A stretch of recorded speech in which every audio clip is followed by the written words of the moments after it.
पिछले एपिसोड में हमने देखा था कि मूचन और बाकी सारे लोग सीक्रेट रूइंस की तरफ बढ़ना शुरू कर चुके थे, जहां पर बाकी सारी एकेडमी भी आ जाती है। बाकी सारी एकेडमी का ये कहना था कि हम सब एक साथ टीम बना लेते हैं और टीम बनाने के बाद सेंट एकेडमी के खिलाफ हो जाएंगे, क्योंकि सेंट एकेडमी इतनी ज्यादा स्ट्रॉन्ग है कि अगर मुकाबला करने जाए तो उसका कोई भी मुकाबला नहीं कर सकता और आसानी से वही कॉम्पिटिशन जीत जाएगी। तो अगर हमें यहाँ पर रिसोर्सेज चाहिए, कुछ और अच्छी चीजें चाहिए इस कॉम्पिटिशन के अंदर, हम बाकी सभी एकेडमी वालों को टीम बना लेनी चाहिए। यही बेहतर होगा हम सब के लिए और उसके बाद हम सबको थोड़ी थोड़ी चीजें मिल जाएंगे। तो बाकी एकेडमी वाले अभी के लिए तो इस पर तैयार हो चुके थे, लेकिन जैसे ही सामने बहुत बड़ा खतरा आता है और सारे के सारे लोग उस खतरे के बीच जाकर फंस चुके थे, तब बाकी एकेडमी भी एक दूसरे को धोखा देना शुरू कर दी थी कि हम तुम्हारा साथ नहीं देंगे। इस वजह से तो वहां पर पूरा एक केओस मच चुका था, जिसके बाद यहाँ से ये एपिसोड शुरू होता है। तो इस एपिसोड की शुरुआत में हम मूचन और उसके पूरे दोस्तों को देख पाते हैं। वो जैसे ही आगे बढ़ते ना, वो लोग भी उन अजीब से जो जड़ें बाहर निकलती है जमीन के अंदर से और किसी को भी पकड़ ले तो उसका वो खून नहीं छोड़ जाए, तो उसी के बीच आकर फंस चुके थे। मूचन यहाँ पर कहना चाहते कि तैयार हो जाओ, आगे बहुत सारे खतरे आने वाले हैं, हमें इसका मुकाबला करना है। तो मूचन और उसके दोस्त वगैरह जितने भी यहाँ पर जड़ें आ रही थी, जितने भी अटैक आ रहे थे ना, उनसे मुकाबला करने लग गए थे। इन जड़ों ने अब तक के और भी कई सारे लोगों की जान ली है, लेकिन मूचन और उसकी टीम यहाँ पर अपनी जान नहीं गंवाना चाहती थी, इसलिए वो पूरी ताकत का इस्तेमाल करते, पूरी जी जान लगा देते ताकि इन सारे अटैक को रोका जा सके। मूचन हो गई, लूलू हो गई और उसके जितने भी दोस्त वगैरह हैं, और यहाँ तक कि लियू मिंग भी, वो भी अपनी पावर का इस्तेमाल करते हुए सारे के सारे खतरों के ऊपर अटैक कर रहा था। ये लोग अपनी पूरी जी जान लगाते थे ताकि अपने आप को बचा सके, क्योंकि जितना वो अटैक को खत्म करने की कोशिश करते उतना ही ज्यादा वो अटैक बढ़ता जाता। लेकिन लूली ने जब अपने लुओ क्लान की स्वॉर्ड का इस्तेमाल किया, तब जाकर ये अटैक कुछ देर के लिए शांत हो जाते हैं और सभी की जान बच जाती है। तो जब ये सब कुछ शांत हुआ था ना, लियू मिंग जो था वो मूचन को चिल्लाने लग जाता है कि सब तुम्हारी गलती है, तुम ही हम लोग को यहाँ पर लेकर आए थे, दूसरा रास्ता भी हम फॉलो कर सकते थे। और देखो मैं यहाँ पर इन्फेक्टेड हो चुका हूँ, इन जड़ों ने मुझ पर अटैक किया और मेरे पूरे शरीर के अंदर पॉइजन फैला हुआ है। मूचन कहते हैं कि लाओ बताओ, मैं तुम्हें ठीक कर देता हूँ, मेरे पास डिटॉक्सिफिकेशन के लिए टेक्निक है, मतलब मैं तुम्हारा पॉइजन बाहर निकाल सकता हूँ। लियू मिंग के जो साथी वगैरह थे वो भी इसे कहना चाहते कि यस बॉस, आपको मूचन की मदद ले लेनी चाहिए, वो आपको ठीक कर देगा। लेकिन लियू मिंग तो बड़ा गुस्से में था कि नहीं, मैं इसकी मदद नहीं लूंगा, एक तो मुसीबत में ये भी डाले और मदद करने के लिए ये भी है, मुझे ये नहीं चाहिए। लेकिन फेंगयान जो था उसको भी यहाँ पर पॉइजन लगा हुआ था, उसके ऊपर भी जड़ों का अटैक लग गया होता तो उसकी भी थोड़ी सी हालत खराब थी। लेकिन मूचन अपनी उसी टेक्निक का इस्तेमाल करता है जिसके जरिए उसने चैन शेंग का भी पॉइजन ठीक किया था ना, तो वही अपने फायर पावर का इस्तेमाल करते हुए वो फेंगयान के ऊपर वो फायर पावर डाल रहा था, जिस वजह से उसका जो दर्द होता है, उसके अंदर जो फैला हुआ पॉइजन था वो धीरे धीरे करते हुए कम होने लग गया था। लियू मिंग भी सोच रहा था कि अरे बाप रे, तो सच में कमाल की टेक्निक, इतने आसानी से ठीक कर दिया। वो अभी भी कहना तो नहीं चाह रहा था कि मूचन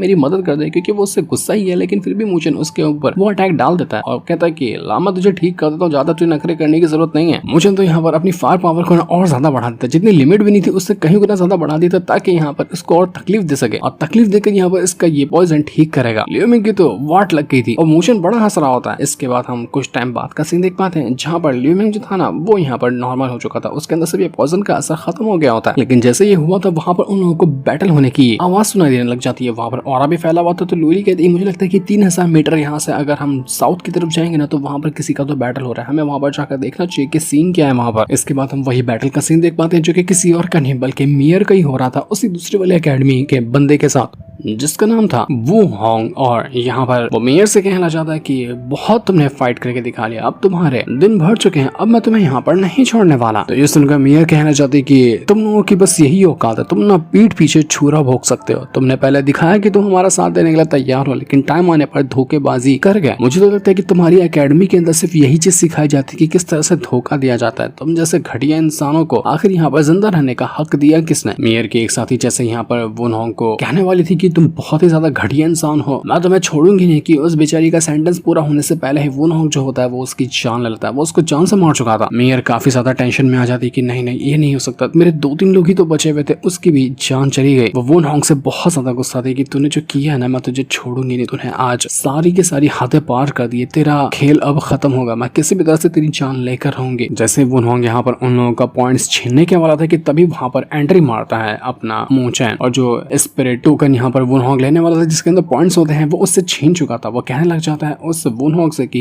मैं भी समझ चुका हूँ कि तुम्हारी एकेडमी किसी काम की नहीं है, खाली धोखेबाज भर के रखे हुए हैं, और सच कहा यहाँ पर मियर ने, तुम जैसे धोखेबाजों को जिंदा रहने का कोई हक नहीं है। तो ये देखकर वू होंग जो था उसको तो नहीं पता कि मूचन ही इस टीम का कैप्टन है और कौन मूचन है। तो फेंगयान को ही देखकर वो उससे कहने लग जाता है कि देख मूचन, ये तेरी टीम का बंदा है ना, इसका मुंह बंद करवा ले, अगर तू अपनी टीम को संभाल नहीं सकता है तो फिर देख, तेरी टीम से मुझे कोई दुश्मनी नहीं है, लेकिन मैं तुझसे भी दुश्मनी कर लूंगा, फिर देखना तेरे लिए बहुत बड़ी दिक्कत आने वाली है, इसलिए बेहतर होगा होगा कि टाइम है अभी भी, साइड हो जा। लेकिन फेंग बेचारा क्या करे, उसको तो समझ ही नहीं रहा था कि वो करेगा क्या, क्योंकि ना तो वो टीम में का कैप्टन है, ना ही वो उतना स्ट्रांग है कि मूचन जैसा वो हिम्मत दिखाकर जवाब दे सके।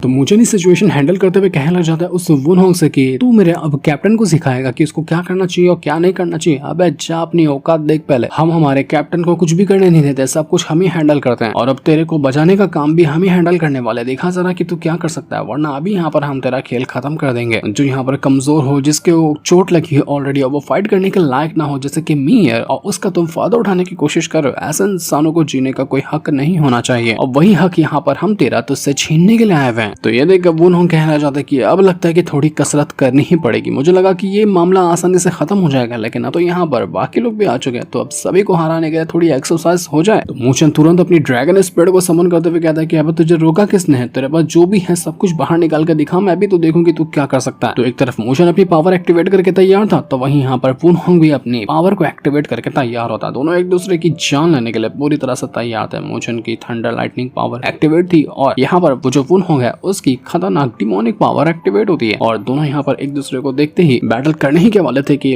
वहाँ पर वुनहोंग जो था वो समझ जाता है कि मूचन कोई नॉर्मल बनता नहीं है। वो मुझसे ना डरा ना ही यहाँ पर अपने कदम पीछे कर रहा है, बल्कि वो खुद यहाँ पर मुझसे लड़ने के लिए तैयार है। तो वो मूचन से कहने लग जाता है कि देख बच्चे, तेरा फ्यूचर ब्राइट लग रहा है, आगे जाकर बहुत आगे बढ़ सकता है, तो इसलिए तेरी जान बख्श रहा हूँ, जा जी ले अपनी जिंदगी। और इतना कहने के बाद वहां से भाग चुका था। साफ साफ तो नहीं कहता कि मेरी फट गई है, मैं डर के मारे यहाँ से भाग रहा हूँ, अपनी तारीफ बटोरते हुए वहां से जा रहा था। मीर जो थी वो मूचन को देखकर कहना चाहती कि देखो मुझे सच में डाउट लग रहा है कि तुम ही कैप्टन हो इस टीम के और तुम ही मूचन हो, ये दूसरा बंदा कोई और है जिसका नाम मूचन बता रहा है वो अपना। देखो मुझसे झूठ मत कहना, मैं तुम्हारी पावर को, तुम्हारे एटीट्यूड को और तुम्हारे बात करने के तरीके को देखकर समझ चुकी कि तुम ही असली मूचन हो। लेकिन मूचन अभी भी इसको कोई जवाब नहीं देता। उसे कहना चाहते कि तुम्हारा ये रेड टोकन जिसके अंदर सारे के सारे तुम्हारे पॉइंट्स अवेलेबल है। मेयर कहना चाहती कि मेरी जो अभी दोस्त मरी है जिसको इस वुनहोंग ने मार दिया, उसने कहा था कि हमें किसी भी तरह से फाइनल के अंदर जाना है, तो अब हमें यहाँ पर उसके खातिर ये कॉम्पिटिशन लड़ना होगा और फाइनल तक पहुंचना होगा। हम किसी भी तरह से पीछे नहीं रह सकते। हमारी दोस्त मरी है, उसका आखिरी सपना समझकर हमें ये मिशन करना है। मेयर की जो बची हुई दो साथी थी ना, उसमें से भी एक के अंदर वो पॉइजन चला गया होता है जिससे उसकी हालत खराब थी। तो ये देखकर मूचन जो होता है वो उससे कहना चाहता है कि देखो मैं तुम्हें ठीक कर दूंगा, लेकिन थोड़ी सी तकलीफ होगी, उसको बर्दाश्त कर लेना। तो इतना कहने के बाद मूचन जो था वो अपनी वही फायर पावर का इस्तेमाल करते हुए उस लड़की को भी ठीक कर देता है। मिया जब यहाँ पर नजारा देखती है बिल्कुल हैरान रह चुकी थी कि मूचन कितना खतरनाक इंसान है, उसके पास सब चीज का टैलेंट है। वो भी यहाँ पर अपना इलाज करवा लेती क्योंकि उसको भी तकलीफ हो रही थी, तो मूचन उसका भी इलाज कर देता है। वो उसको ठीक करना था, अपनी पावर का इस्तेमाल करता है और जितनी भी उसको चोटें लगी हुई थी यानी कि मेयर की चोटें, तकलीफें, उस सब कुछ को ठीक कर रहा था। वो मेयर मूचन से कहने लग जाती है कि अगर आज तुम यहाँ पर नहीं होते ना तो हमारी एकेडमी खत्म थी, हम यहाँ पर ये कॉम्पिटिशन से डिस्क्वालीफाई हो जाते और एकेडमी तक तो पहुंच नहीं पाते, यहीं पर हमारी जान चली गई होती। आज हम लोग सांसें ले रहे हैं, वो तुम्हारा एहसान है और ये एहसान मैं कभी नहीं भूलूंगी। इसलिए तुमने पूरे पॉइंट्स हमें वापस कर दिया, लेकिन हमारी टीम के जितने भी पॉइंट्स है ना उसमें से 50% मैं तुम्हें देना चाहती हूँ एज अ रिस्पेक्ट के तौर पर कि तुमने हमारी मदद की, तो हमारे 50% पॉइंट्स तुम रख लो। लेकिन मुझे कहते कि नहीं, तुम्हें ये देने की मुझे कोई जरूरत नहीं, मैंने बस इंसानियत के नाते तुम्हारी हेल्प की, क्योंकि मैं नहीं देख सकता कि वो वुनहोंग जो है ना, जो कमजोर लोग हों उनका फायदा उठाते हुए उनके पॉइंट्स छीन ले और पहले तो अच्छे से बात करे बाद में धोखा दे दे। ये बहुत गलत बात है। मैं यहाँ पर अपना कॉम्पिटिशन लड़ने आया, किसी के साथ धोखेबाजी करने या किसी के साथ चीटिंग करने नहीं आया। इसलिए तुम अपने पॉइंट्स अपने पास रखो, मैं जा रहा हूँ उस वुनहोंग को भी रोकने के लिए कि कहीं वो और किसी को ना लूट ले बेवकूफ बनाकर। मियर तो यहाँ पर बस मूचन को देखते ही रह जा रही थी। जब वो बातें कहता तो ये देखकर फेंगियान जो होता है वो यहाँ पर लोली को चढ़ाने लग जाता है कि लोली जरा देखो, तो लगता है कि यहाँ पर मूचन और मियर के बीच में कुछ ना कुछ तो शुरू होने वाला। देखो कैसे प्यार से वो दोनों एक दूसरे को देख रहे हैं। लोली कहीं तुम्हारा पत्ता तो नहीं कट जाएगा ना इन दोनों की वजह से। लेकिन लोली को उसके ऊपर भरोसा था, यानी कि मूचन के ऊपर भरोसा था कि वो ऐसा कभी नहीं कर सकता। मियर भी कहने लग जाती कि मूचन हम सब एक साथ रहेंगे तो अच्छा, मैं भी तुम्हारा साथ देने के लिए तैयार हूँ ताकि उस वुनहोंग से मुकाबला किया जा सके, क्योंकि मैंने अपनी सबसे एक खास साथी को खो दिया है, उसके हाथों उसने उसकी जान ले ली। तो मैं जब तक उसकी जान ना लूं मुझे भी सुकून नहीं मिलने वाला। हम चाहते हैं कि आगे का रास्ता बहुत ज्यादा खतरनाक हो सकता है, लेकिन हमारी दिक्कत सिर्फ यहाँ पर वो वुनहोंग नहीं है। जब मैं आगे बढ़ी थी ना तो मैंने एक अजीब से टीम को देखा, मतलब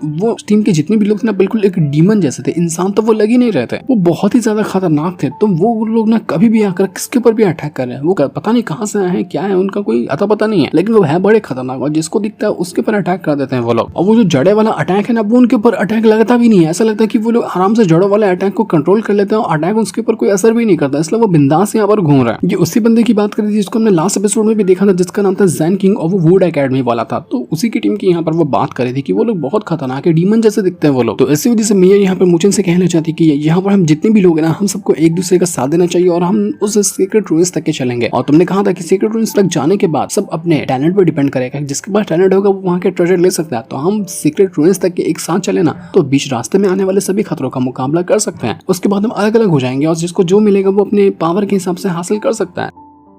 तो मुझे मियां से कहता है कि देखो मैं तुम्हारी शर्त मानने के लिए तैयार हूँ जो तुमने कहा है कि एक दूसरे का साथ देते हैं, लेकिन मेरी एक छोटी सी शर्त है कि अगर यहाँ पर कुछ खतरा आने वाला रहा ना, तो तुम हिम्मत दिखाते हुए आगे मत बढ़ जाना। मतलब वुनहोंग से तुम्हें बदला लेना है तो तुम उसको देखकर डायरेक्ट फाइट करने मत चला जाना, इससे हमारी बाकी के जो टीममेट्स है ना उनको दिक्कत आ सकती है। तो इसलिए हम एक टीम की तरह काम करेंगे और वैसे ही आगे बढ़ेंगे। अगर तुम इसमें राजी हो तो हम टीम बनाने के लिए तैयार है, एक साथ होने के लिए तैयार है। तो मियां कहती कि बिल्कुल मैं इसके लिए तैयार हूँ, जैसा तुम शर्त रखो मैं वो करने के लिए तैयार हूँ। तो इसके बाद हम यहाँ पर वुनहोंग को देख पाते हैं, वो किसी और के साथ नहीं बल्कि वो जो ज़ेन किंग है ना, जो वुड एकेडमी वाला है, उसके साथ मिला हुआ था और ये दोनों एक ही टीम में होता है। यहाँ पर वो ज़ेन किंग उस वुनहोंग से कहना चाहता है कि तुमने उस लड़की को मारा क्यों? वो लड़की सही थी, यहाँ पर मेरे लिए एक अच्छे से फर्टिलाइजर की तरह काम कर सकती थी, यानी कि मेरी पावर को बढ़ाने में उसको और ज्यादा जो मैंने अपने पौधों को बनाया है पॉइजनस वाले, उनको ग्रोथ देने में मदद कर सकती थी। जितने भी पॉइजन, जितने भी पौधे, जितनी भी जड़ें मेरे कंट्रोल में है ना, मैं उनको इंसानों का ही फर्टिलाइजर देता हूँ, जिससे वो चीजें जो अटैक वगैरह है जैसे कि जड़ें वो स्ट्रॉन्ग होती है और उसके जरिए मैं यहाँ पर अपने काम को आसानी से कर पाता हूँ। ये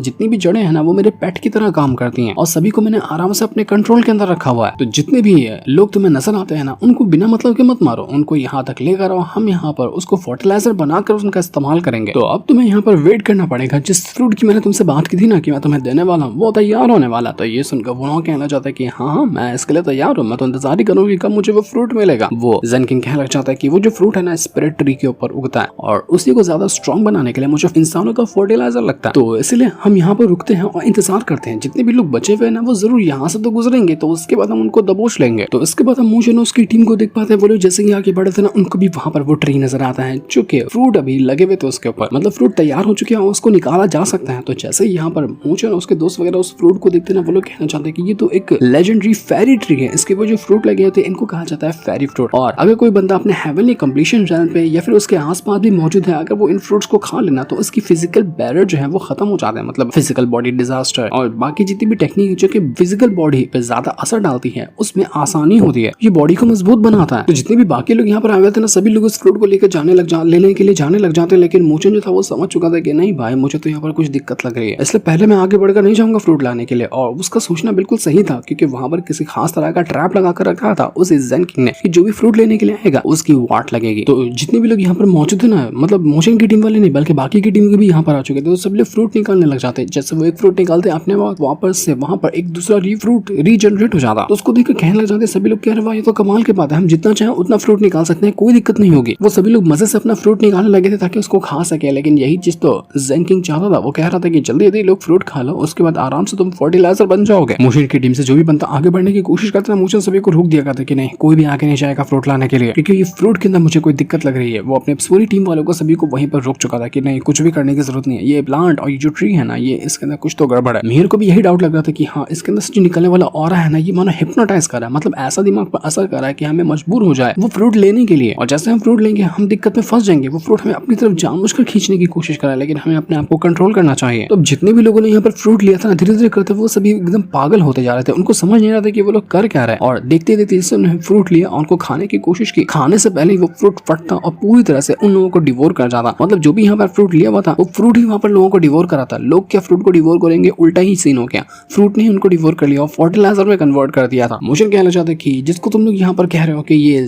फेरी ट्री है, इसके अंदर फ्रूट लगे हुए, कमाल क्या है, ये सब कुछ भी नहीं है, ये सिर्फ एक डिमोनिक प्लांट है जिसको किसी कल्टीवेटर ने यहाँ पर लगा कर रखा है ताकि लोगों को बेवकूफ बना सके और उनको पूरी तरह से निचोड़ सके उनके ब्लड के ऊपर और उनकी कल्टीवेशन पावर के ऊपर। ये ट्री टिका हुआ है और जो भी इसके साथ कुछ करने की कोशिश करेगा उसकी जान ऑटोमेटिकली ये ट्री ले लेगा। तो इससे 10 कदम या ये 100 कदम दूर रहना ही बेहतर है। लिटरली वहाँ पर कितने सारे लोग मर गए थे उसका हिसाब भी नहीं था। जितने लोगों ने भी फ्रूट उठाया ना वो सब के सब अपनी जान गंवा चुके थे। और अब यहाँ पर जो ट्री इतना खूबसूरत सा लग रहा था, फेरी ट्री लग रहा था, अब वो डिमोनिक ट्री में कन्वर्ट हो चुका था। और यही चीज तो चाहता था ज़ेन किंग। वो बड़ा खुश होता है कि वाह आराम से इतने सारे फर्टिलाइजर मिल गए। मुझे पता था कि इंसान जो है ना वो लालच के भरे हुए होते हैं। उनको जैसे फ्रूट दिखाई दिया वो जल्दी से बिना कुछ सोचे समझे उसको लेने के लिए चले गए। उनको कोई खतरा नजर ही नहीं आया कि यहाँ पर क्या हो सकता है जो उनकी जान का दुश्मन बना फिर से आया। उनको लालच नजर आई और फ्रूट उठा लिया उन लोगों ने। मिया भी मूचन से कहना चाहती कि मूचन तुमने आज बचा लिया, वरना हम भी यहाँ पर सोच रहे थे कि हमें भी जाकर वो फ्रूट लेना चाहिए। अगर फ्रूट ले लेते तो हमारी भी लाशें वैसे ही वहीं पे पड़ी होती। ये दूसरी बार का है मूचन जब तुमने हमारी जान बचाई, तुम्हारा एहसान हम कभी नहीं भूलेंगे। मूचन भी यहाँ पर टेंशन में था कि यार सच में ये तो बहुत ही खतरनाक है। अब ये इतना अच्छे से ट्रैप लगाया गया था कि यहाँ पर कोई भी नॉर्मल कल्टीवेटर आराम से उस ट्रैप के अंदर फंस जाएगा और बिंदास वो उस फ्रूट को हासिल कर ही लेगा। देखते देखते जैसे यहाँ पर वो जो ट्री होता है ना इतने सारे लोगों को मारकर जब उनके कल्टीवेशन पावर उनके खून को निचोड़ चुका था तो अचानक से जमीन फटती है और जमीन के अंदर से एक टेंपल बाहर निकल कर आता है। तो ये देखकर मूचन और उसकी सारी टीम बिल्कुल हैरान रह जाती है। मूचन कहना चाहते हैं कि जहाँ तक कि मेरा ख्याल है ना एंशिएंट टाइम पे ऐसे ही मेथड इस्तेमाल किया जाता था। मतलब टेंपल वगैरह को छुपाने के लिए इस तरह के ट्री लगाए जाते थे और जब उसके अंदर जितनी मात्रा में ब्लड या फिर सेक्रीफाइस चाहिए वो कंप्लीट हो जाता था तो अपने आप उस टेंपल के अंदर जाने का रास्ता ओपन हो जाता था। तो वही चीज यहाँ पर हो रही है। मूचन के दोस्त वगैरह जो थे वो कहना चाहते कि लगता है कि ये टेंपल जो बाहर निकल कर आना इसके अंदर भी खतरा होगा ही, तो हमें यहाँ से चलना चाहिए, हम बाहर जाकर अपना पॉइंट्स कलेक्ट कर लेते हैं। लेकिन मूचन कहना चाहते हैं कि देखो हम यहाँ पर कंपटीशन जीतने के लिए आए हैं, अब ऐसे छोटे मोटे खतरों से डरते रहेंगे तो हम ये कंपटीशन जीतेंगे कैसे। चलो चल के देखते हैं कि आखिर इस टेंपल के अंदर क्या रखा हुआ। जैसे ही ज़ेन किंग ये देखता है उसका दिमाग खराब हो जाता है कि ये मूचन इसने मेरे नाक में दम करके रख दिया। नहीं ये मेरा फर्टिलाइजर बना, नहीं ये मेरा कुछ भी बना। तो एक काम करता हूँ फर्टिलाइजर के भाड़ में, अब इसको मैं खुद ही अपने पर्सनल यूज के लिए इस्तेमाल करूंगा। मैं इसको एक पौधे की बीज बना दूंगा, मतलब एक डिमोनिक ट्री है ना उसी तरह से इसको पूरा निचोड़ कर एक बीज में कन्वर्ट कर दूंगा ताकि इसके जरिए मैं पौधा उगा सकूं। ये मूचन मेरे हाथों से बचने वाला नहीं। ये दूसरी बार का जब इसने मेरा प्लान बर्बाद किया तो इसके बाद मूचन उसकी टीम को देख पाते हैं जो लोग उसी एंशिएंट टेंपल के अंदर आ चुके थे जो कि अभी